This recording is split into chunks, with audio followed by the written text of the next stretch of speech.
Hey guys, welcome to the Love Experience Show. I am your host, Ashley J, and this is my co host. Marquise Walker.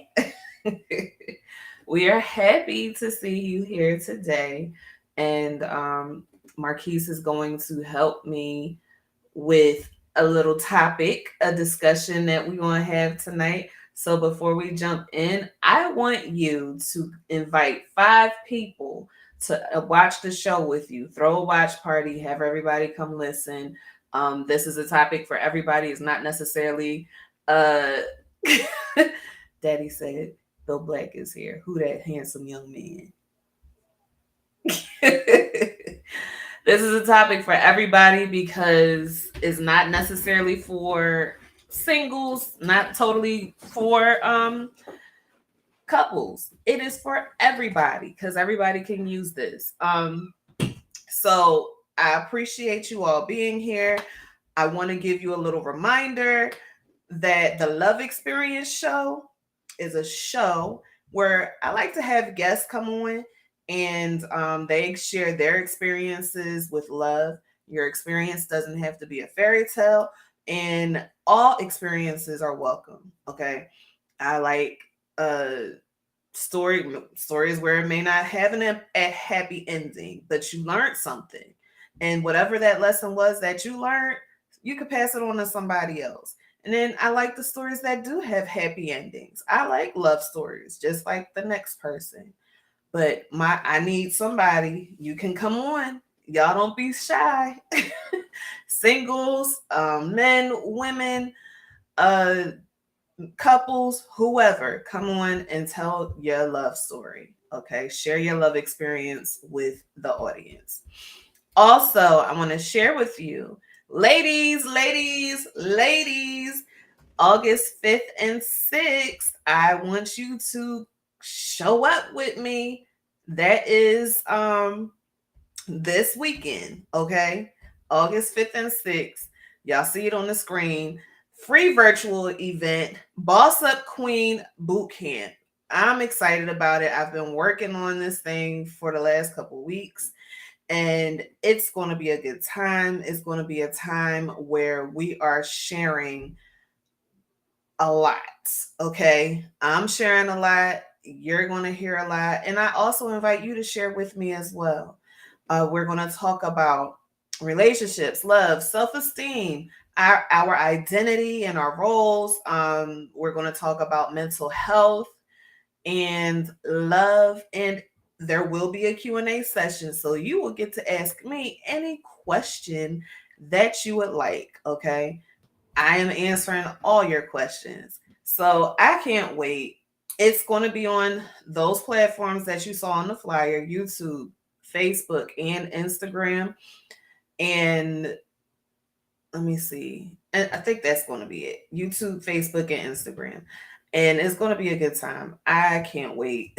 I'm excited about it. And you're going to get all day, you're just going to have me. Yep, me. So y'all come on, ladies, get your girlfriends. Y'all come on so we can have this discussion and talk about those areas. And I'll give you my wisdom that I have acquired over the years, and you can share your wisdom as well. Okay. If you know anything about me, I welcome everyone to share, because no matter how you look at it, somebody has learned something, somebody has picked up something, whatever. I invite everybody to share. Okay? All right. So, tonight, our topic is my boundaries. Now deal with it. So, everybody has boundaries. There are some boundaries that people have that are you know of them, and then there's some that you kind of set but didn't realize you set. And then we have those boundaries that can get blurred. So what are boundaries? Boundaries are limits you place on people to show what you are and aren't comfortable with. I talk about boundaries quite frequently with my clients. I believe everybody should have boundaries, even when you're in a relationship. you can have boundaries. You need to have boundaries, okay? That is how we maintain our peace, if that's what you want. You maintain your individuality. It's so much to having boundaries. And I can tell you that in situations where you may not have, um, I guess you may not have boundaries, that's when you get sick. I'll just say sick. You get sick because you're allowing people to treat you any kind of way, do you however they want to, and they don't know that there's a consequence, or even that that you don't like it because you aren't telling them that you don't like it. So to have boundaries, you need to be assertive, speak up, let people know, hey, that's cool, or hey, no, don't try me, don't do me, okay? And I will let you know, um when you enforce your boundaries, you enforce your boundaries, a lot of times people will not like it. You will get some backlash. And I am being completely honest because let's say your children, you have children, and a boundary that you have with your children is, um don't talk to me like I am your sibling or your friends. That's a boundary, okay? So, what happens when your child may not have that boundary enforced? They will try you until you are over it, okay? But when you enforce boundaries, hey, I told you, do not talk to me like that. Do not raise your voice or do not talk to me with an attitude, whatever the case may be. I have told you not to talk to me that way. Then you are enforcing a boundary and you're letting them know that they're crossing the line. And that's the same thing that you need to have with people in general. Every relationship that you have, co-workers, spouse, family members, whoever, it doesn't matter. They need to understand that there are lines that you are not comfortable with them crossing. So you have to enforce those boundaries. So a consequence for a boundary could be, let's say for your children, with the example that I gave, um, for kids, it's if you continue to talk to me like that, depending on how you parent, okay, you continue to talk to me like that, you going to sit in timeout, or you might be a parent that's going to pop them or whatever. That is that's the consequence for crossing that line, crossing that boundary. For a person that a coworker, and they cross the line by invading your personal space, and you have told them many times, hey, I don't like it. I need you to back up. Give me 50 feet. Okay. And they continue to encroach on your space. Well, something that you can do is, hey, I'm going to tell you one last time, don't get too close to me. Um, and the consequence can be you cannot come over here and talk to me for the rest of the day. Or if it's something that's really uncomfortable, I'm reporting you to HR. Whatever you think the consequence can be, you need to enforce those consequences. For your spouse, um, you set a boundary, and their consequence for crossing that boundary is, look, get the next 20 minutes, don't talk to me. Or I need to walk away because obviously if the presence is needed, I need to walk away. Leave me alone. Give me a minute. So you have to have boundaries to teach people how to treat you, and you have to have consequences for when those boundaries are crossed. And for some people, it may be just letting that person know how you feel. That's the consequence. You can do that as well. So it's okay. You can have boundaries in your life, okay? Like I said, you got to show people how to treat you. Um People do not like boundaries, especially when they are enforced, because they want to treat you the way they want to treat you. And oftentimes, when people are treating you how they want to treat you, then that may look different for everybody. And that's because maybe growing up in their household, maybe boundaries weren't enforced, or maybe, anything goes in their household. So they could treat you any way they want to because they don't know the difference. And also, you can have the other extreme where boundaries are enforced and everybody abides by it. But most of the time, people, if they feel like they want to be able to have access to you, um, by acting a certain way or treating you a certain way, if they feel like they can have that access to you, then they are going to try it over and over again. And they're going to treat you the way they know how to treat you. If you are let's say you're someone who, let me think. You're someone who, all right, I'll use myself. I am someone who does not like people walking up behind me, um, trying to touch. Well, I'll say guys. I don't like when guys walk up behind me, touching my back or whatever. If I do not have a intimate relationship with you, i.e., my husband, if you're not him, you do not have. You can. That's my boundary. That's my personal boundary. Do not come up behind me. Like, don't do that, because the reaction could be I'm turning around and I'm swinging. That's the reaction. Or I can just clam up and just be dissociated from everything. That is also a reaction that I have.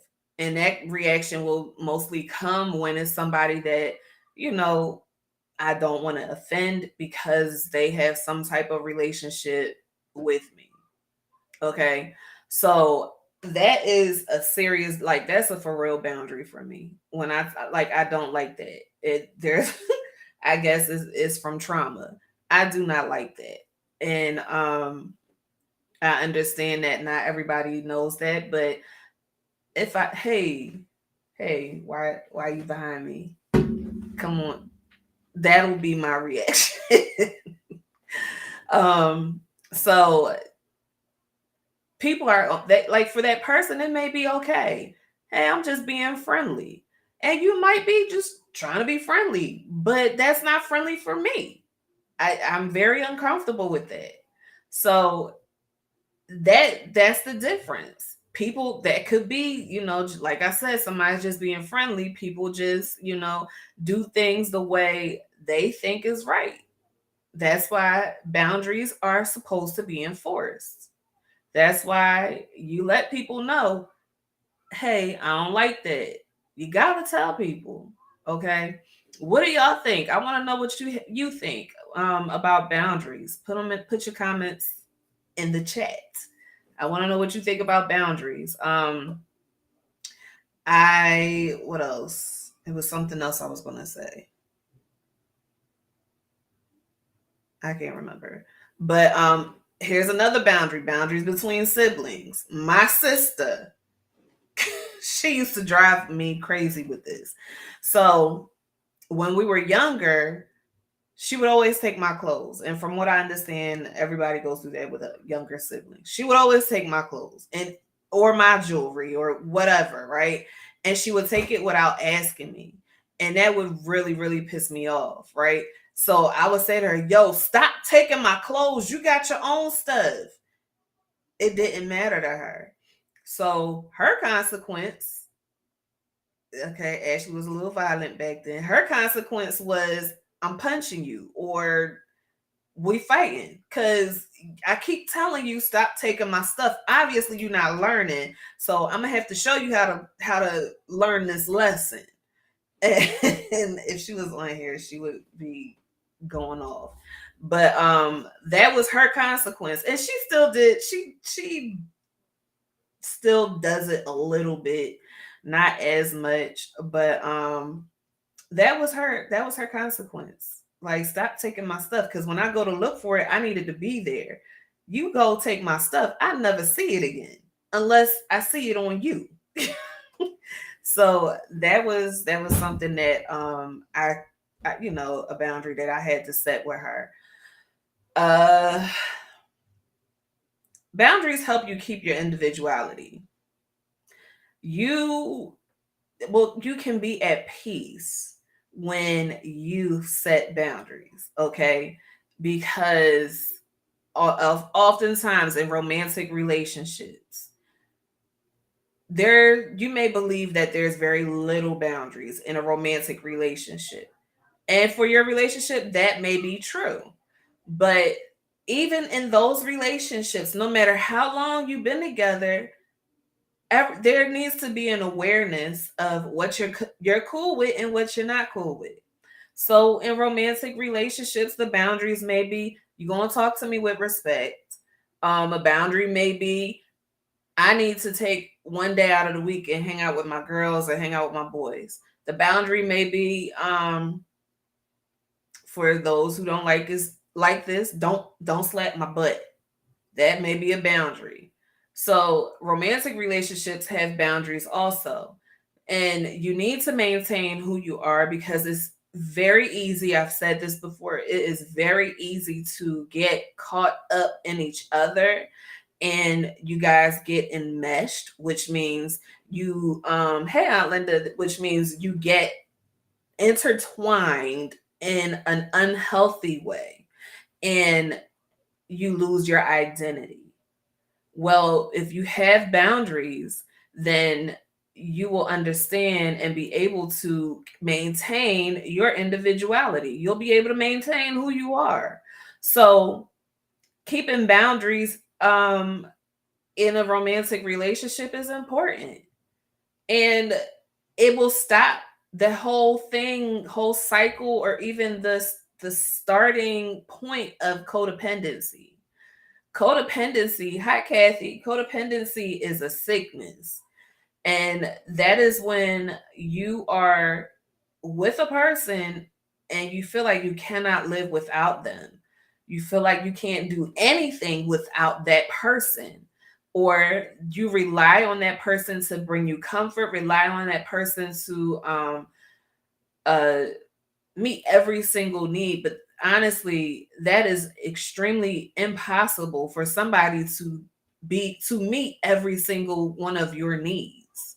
That's impossible.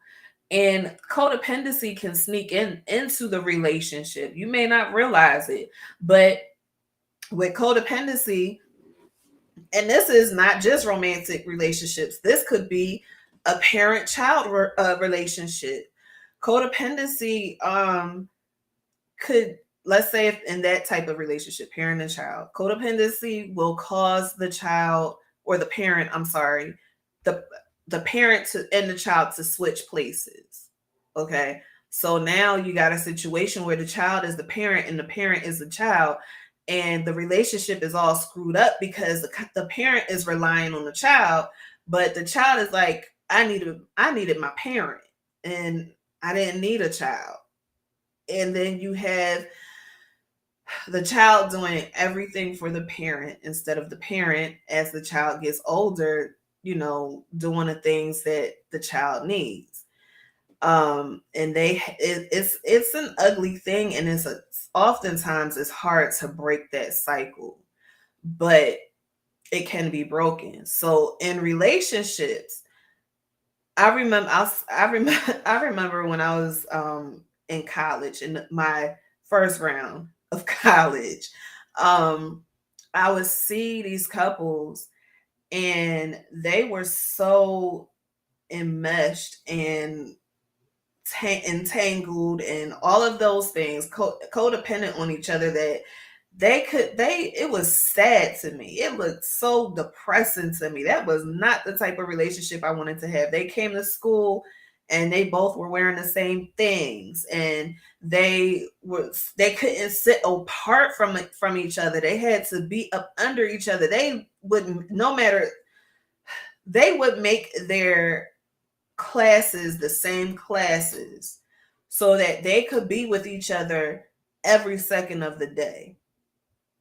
And I never understood that, because I always been a person, yeah, I want to be up under my man, but I need a break. Can you go over there? I can chill with my friends over here. You go do something. So that was very strange to me. That, and what else did they do? It was so crazy. And then they would leave school together and act like they hadn't been with each other the whole entire day. It was weird. It was so weird to me. I never understood that. But they were very codependent on one another. When you maintain your boundaries, you also maintain your peace.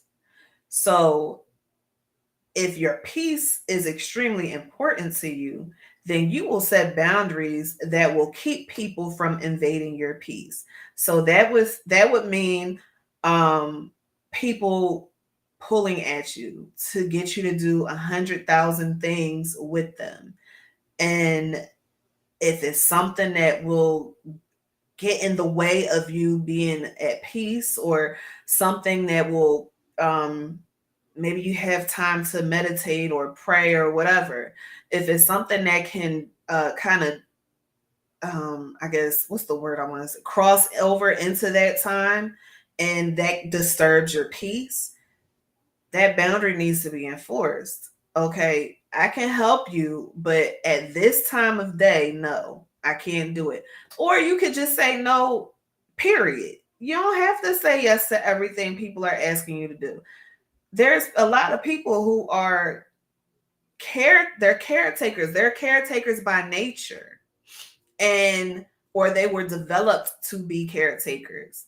So there's people that's caretakers, and they are always giving and giving and giving and giving of themselves, but never receiving anything to refresh them, to rejuvenate them.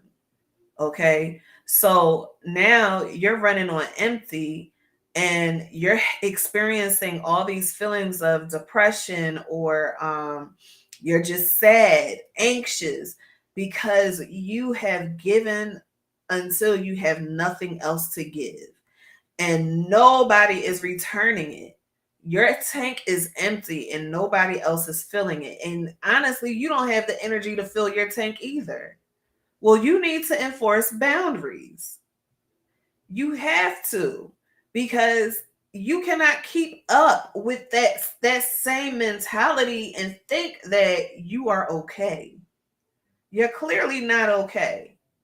So I'm not saying you can't be a caretaker, but what I am saying is you need to be a caretaker with limits. You have to have limits. And even if you're taking care of someone, and I'm talking about people who, the people that don't, that they'll just drop anything to help people. I'm talking about those people, not necessarily those who are just, there really are caretakers and they're taking care of a family member or even a friend. And even in those situations, you have to do stuff to make sure you are in a good place. So that for that situation, that may mean that you get other people to come in and help. You get people to come in and take a shift so that you can go lay down, take a nap, or get some fresh air, or whatever you need to do to feel better, because you're overextending yourself by continually giving and continually taking care of someone. That is a lot of work. I remember watching like my mom taking care of okay, my mother, she is one of those people who I believe she is one of those people who are caretakers. She is always taking care of people. She has always filled that position, right? And she when I first realized she did that was with my great grandfather. And he was older. He was in his 90s and he started getting sick, and um he wasn't able to care for himself, stuff like that, right? So we were living there. It was automatic that we would, she would be the one to take care of him. I was in college at that time, I believe. So I was, in and out the house, but I would help out when I could, and it wasn't a whole lot. I will be very honest about that. It wasn't a whole lot, but I would grab something if she needed me to grab something. But also I would see other family members come and help out also. Um, let me see. I seen my aunts, my cousin, like it was a few of us that were, trying to take care of him until it became too much and had to send him to a rehab facility.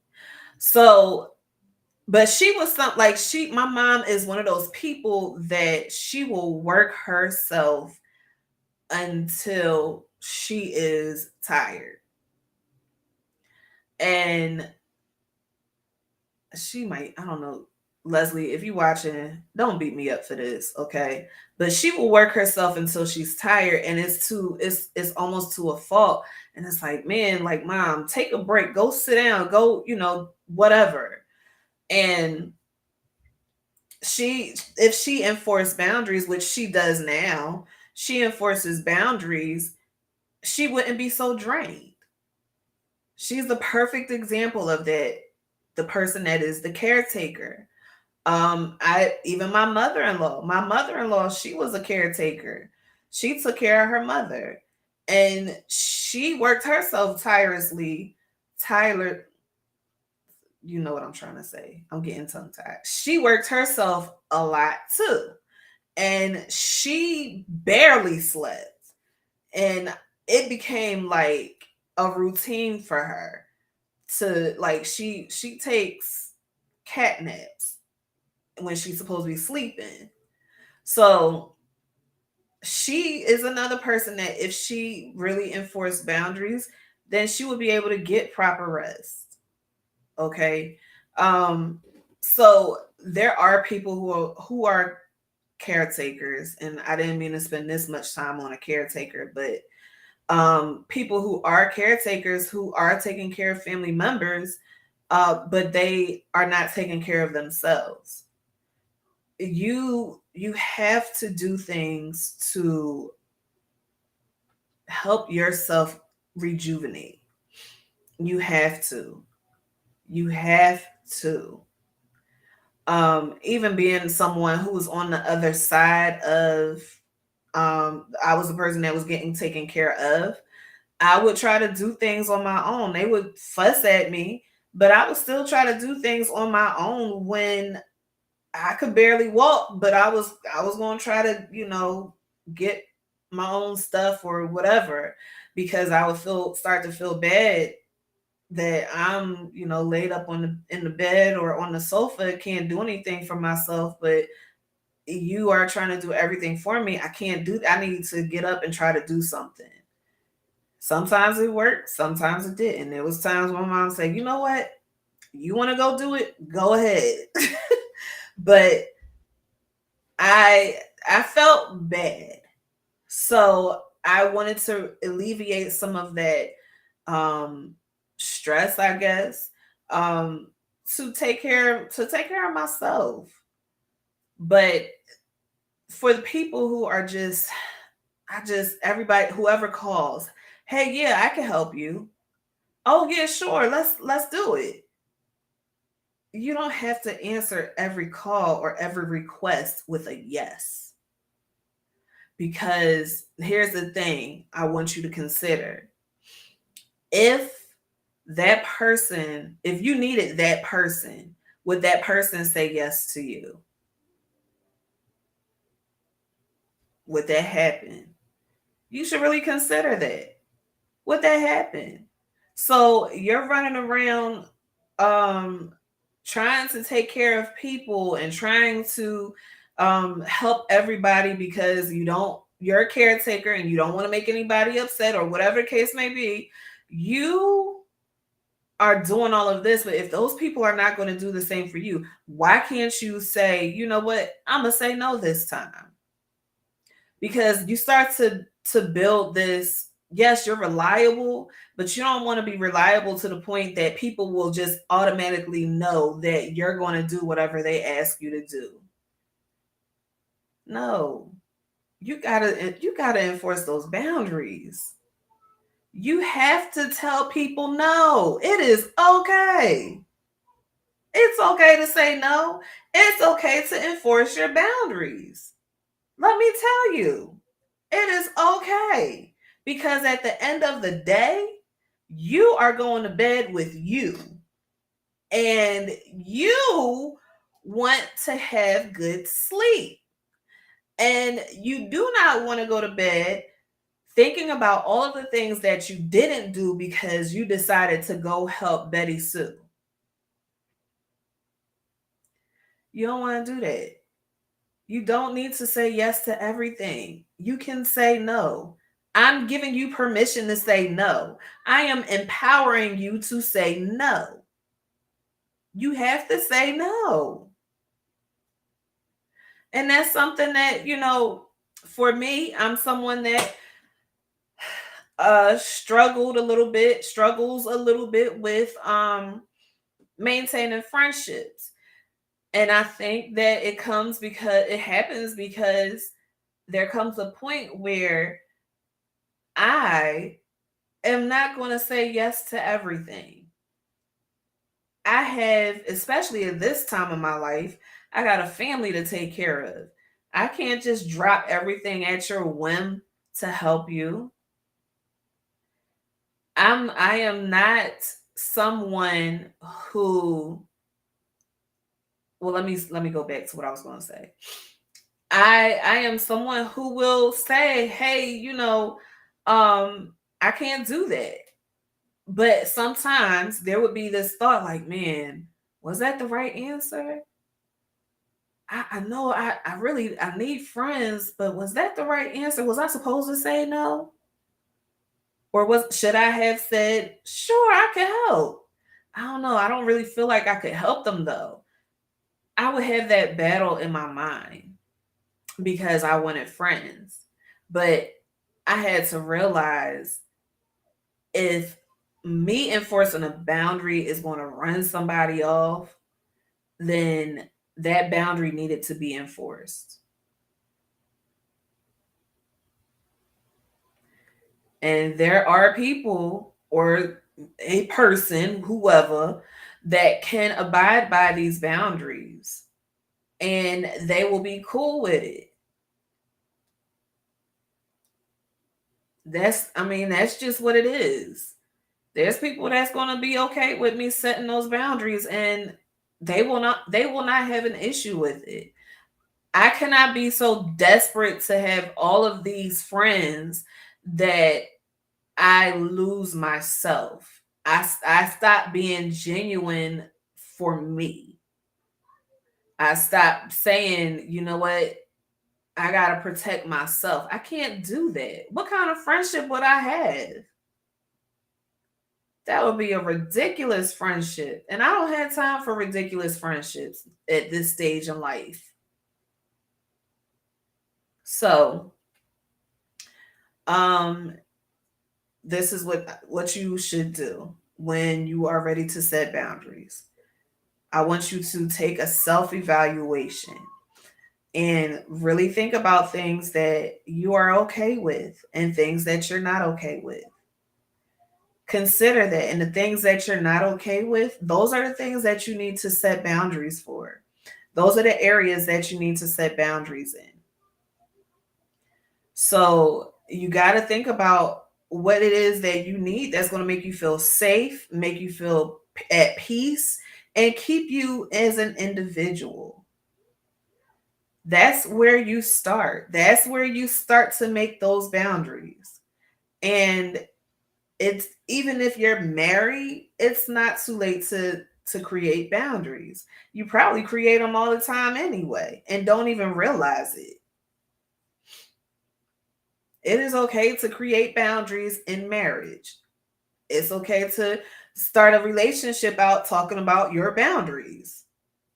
How else do you think you're going to have a good relationship if you don't start out talking about your boundaries? Actually, you both need to talk about your boundaries because you need to adhere to your partner's desires and needs. So, do your self evaluation and think about all of the areas where you need boundaries, all the areas that are off limits for you, and create boundaries in those areas. Okay. Um, and when you're sharing your boundaries, you want to make sure you're being honest and be clear about your boundaries. You do not want your partner to be confused about whether or not you're okay with something. They need to have a clear understanding of what your boundaries are. No question. And if they have a question in when you're telling them the boundary, let them ask the question and you respond. You give them the answer to clear it up. Okay? Um a relationship without boundaries is a toxic relationship. It's an extremely toxic relationship. So, when it's time for your partner to share their boundaries, listen to them. Just give them the same energy that you. I don't know if I want to say that, but listen to them. Listen to what they have to say.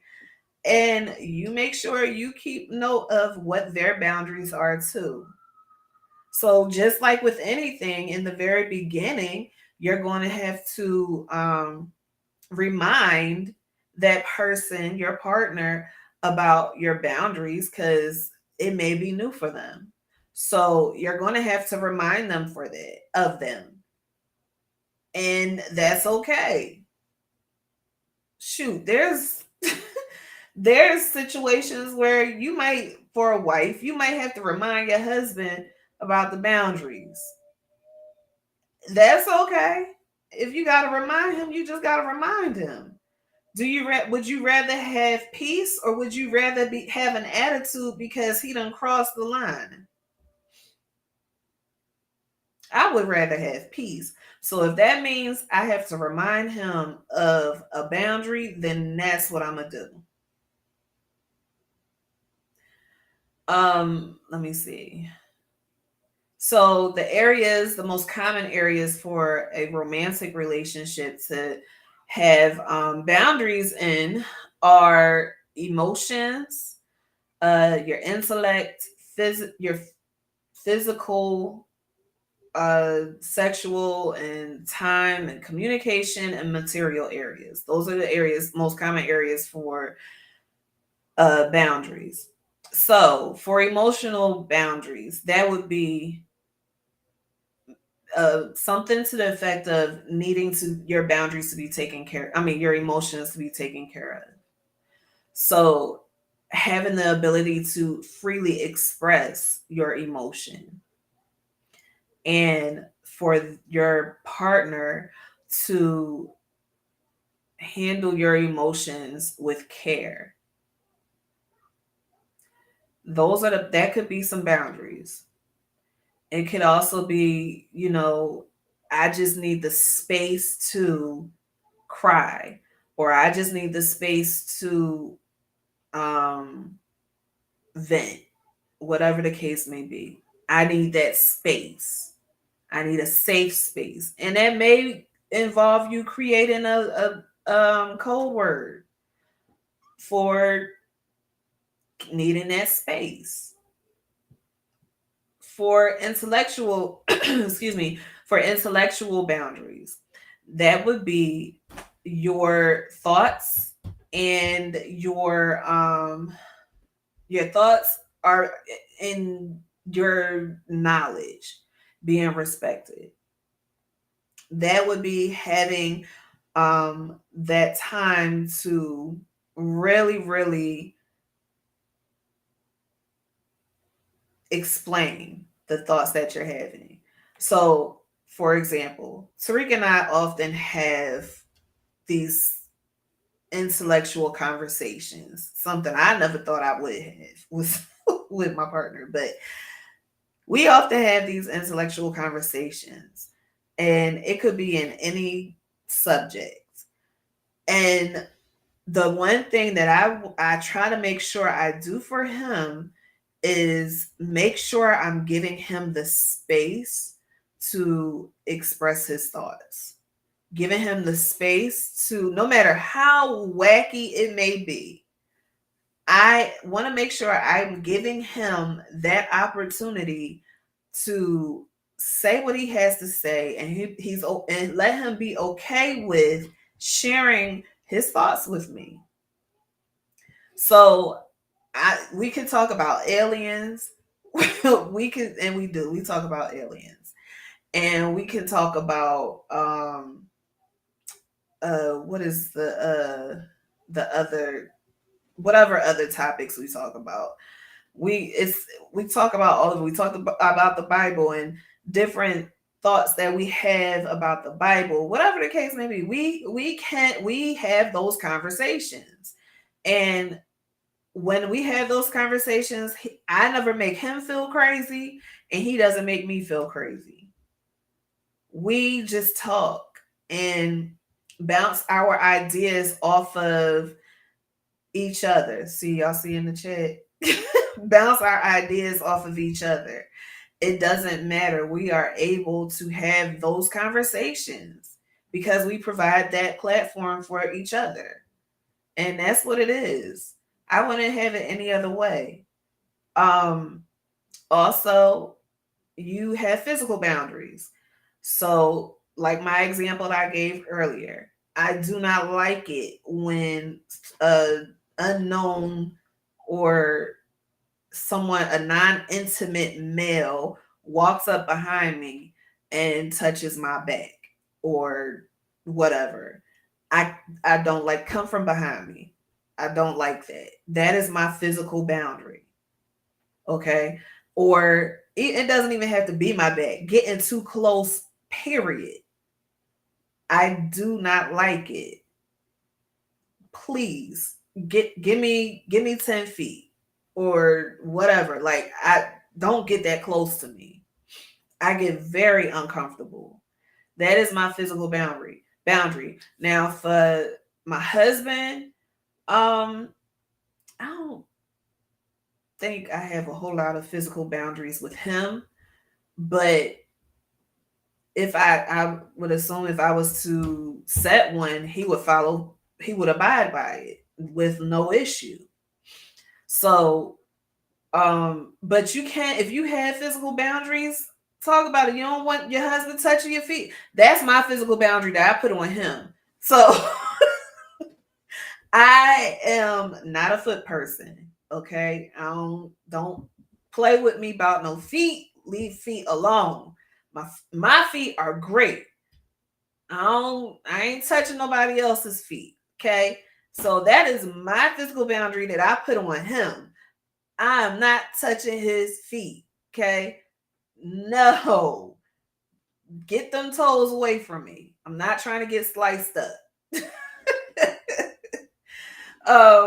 And then sexual intimacy. There are things that not sexual intimacy, sexual boundaries. There are things that you may not be comfortable with sexually with your partner. There's things that you may not want to do sexually. That is your boundary. You explain that in the beginning of the relationship. Whatever that may be for you. I don't want that. So we're not doing it. I'm not okay with that. You express that in the beginning. I ain't sucking no toes. Y'all tripping. And then you have time boundaries. That's respecting each other's time. So okay, here's one. When I'm getting ready to go out, I know that I need to start getting ready 2 hours ahead of time, because as that time starts getting closer and closer, I know that Tariq gonna be giving me these time reminders. They drive me crazy, but it's a boundary because I need to respect his time and respect the time that is set for us to get to wherever we're going. So I get ready 2 hours ahead of time, and I'm being straight up with y'all. It takes me 2 hours ahead of time to get ready so that I could be ready on time. And then sometimes still be pressing for time. I do. So I need to respect his boundaries. So I'm going to make sure that when I'm starting to get ready for I'll just say for a date, I'm getting ready for a date and we got reservations for dinner, I need to hurry my behind up and stay focused on what I'm doing. Now, to stay focused can be a little challenging because, we got my child and he demands attention a lot. But staying focused is something that I try to maintain 2 hours before we gotta leave. Okay? So I really, really, really try to respect the time that is set for us to go where we gotta go. I really do try. It may not come out great sometimes, but I do try. Okay. But respecting each other's time. Don't be, late for, if let's say you guys are meeting for lunch. Don't be late for lunch because lunchtime you got a window, a short window. So don't be late for lunch. Don't do that. You know? And you also want to make sure that they are respecting your time as well. I mean, it's a two-way street. He needs to respect my time too. And that's just what it is. And he do all right with that. He do all right. And then you have communication boundaries. So talk to me with respect. That's my communication boundary. Talk to me with respect. Talk to me like you love me. Don't call me out my name, none of that. Like, I'm not with any of that because I don't do it to you, don't do it to me. So that is my boundary, not just with Tariq, but with everybody. My girlfriends or whatever. Like, I have never been that one that would call my friends out their name. Like, that is crazy to me. So I've never been that friend, and my friends know not to do that to me. We don't do that. You can call me sis, you could call me bestie, you could call me whatever, but do not call me out my name. Okay? I can't do that. So you have to have those communication boundaries. And then finally, you have your material boundaries. So if you are someone who is just dating, then if you guys are not living with each other, your space, your stuff is your stuff, right? Their stuff is their stuff. That is what it is. That's your material stuff, and then you're not intermingling finances or any of that. All of that, your personal items, your money, that's yours. And then even if you're in a marriage, obviously your stuff is going to be is both of your stuff, but there are things that is only yours. And if you say no, I'm calling BS on you because you do have things that are just for you. Just like I have things that's just for me. Tariq has things that's just for him. I remember I remember it was before we got married. I used to stay in at the house a lot. I had my own apartment, but I used to stay at his house a lot. And I would have my food in the fridge. And I remember coming home. I think I was coming here after work or something, and all my ice cream was gone. That's because uh the girls, Reagan and her sister, they were here and they were young and they saw my ice cream and they ate it up. I had an attitude because I'm a single person coming into this situation and I'm used to my stuff being my stuff. But that for me was like a boundary because I felt like, well, y'all could have just said something like asked and I would have been cool with it. Like, why are we just eating my stuff? And that caused us to have a big argument. And then he had to come back later and tell me, you know what? I forgot, what it's like for your, being single, whatever. I apologize for not making sure it was okay with you to eat your ice cream.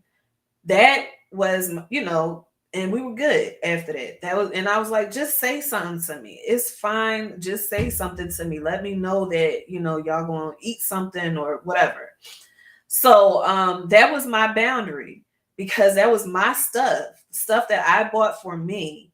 And I always made sure I bought just enough stuff for lunch or, whatever I was doing for that week. And when that was taken, I didn't like it. But we have an understanding. That's it. And even now we still got boundaries because I don't eat the same way that they eat. So a lot of times if there's something that is vegetarian, then they know not to touch it because that's for me. That's my thing. I need to eat that. That's y'all got all the other stuff. Let me have my little bit of stuff. So that is my boundary. So also with finances, if you have a joint bank account, then there may be an allotted amount of money that is put into that account. And anything outside of that may be your money. That is fine if that's how y'all set it up, but that's your financial boundary. Or it may be all your money goes into the same pot, but individually y'all might have a certain amount that you each can spend out of that pot. That's still a boundary. So their boundaries are important. Okay. Everybody needs to have boundaries. Everybody should have boundaries so that you can maintain your peace, maintain your individuality, empower yourself because it is empowering when you have to enforce your boundaries. I don't know why, honestly, but okay, thank you, Shedrick. It was good to see you on here. But you you you do feel good when you have to enforce your boundaries. And it just puts you in a good space walking around with these boundaries and people understanding your boundaries. It puts you in a good space. It does because you have an understanding. You feel like you have control over what's happening in your life. So, what do y'all think about boundaries? Y'all tell me. Drop your thoughts in the comments.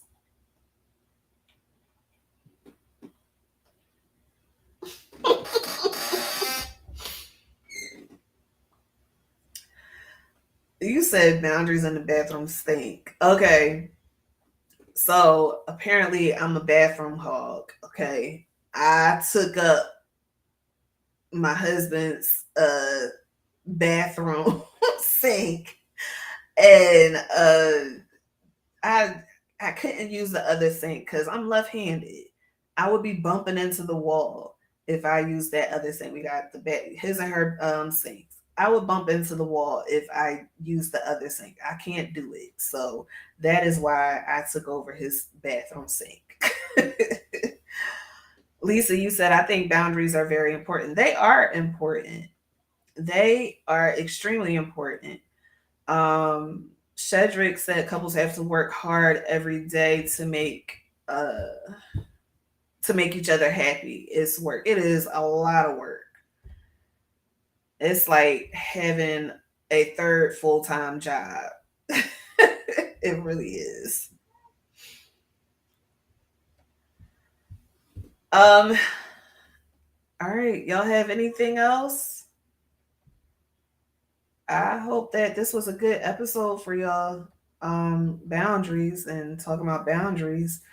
Again, ladies, I want to remind you of the Boss Up Queen boot camp that will be starting on the 5th, and it may or may not go to the 6th. We'll see how much we get done on the 5th. But it's going to be just me. Won't be anybody else. Just me. And I will be sharing a lot of gems. I have a lot for us to talk about. So I hope that all of you can join me, all the ladies. This is for the ladies. October, I will do one for just the couples. It's totally free. All you have to do is show up, and that's what it is. All you have to do is just show up. It's set up like that on purpose. It's not that I don't know what I'm doing. This is on purpose.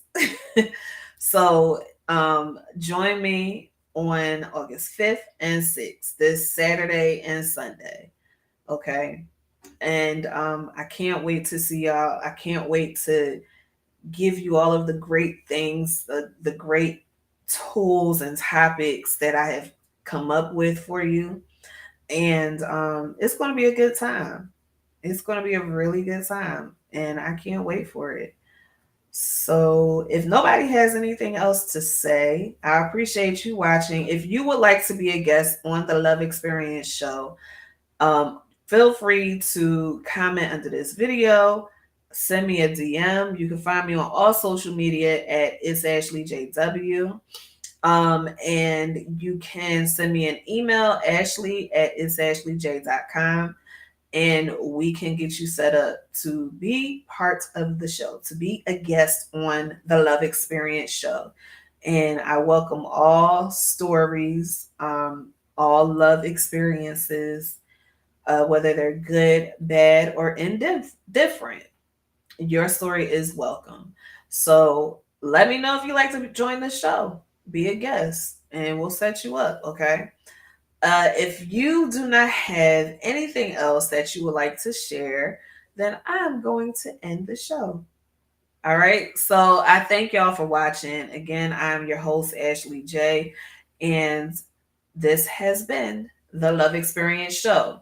And there is only one thing left for me to say, and that is, what is your love experience? Until we chat again. Bye, guys.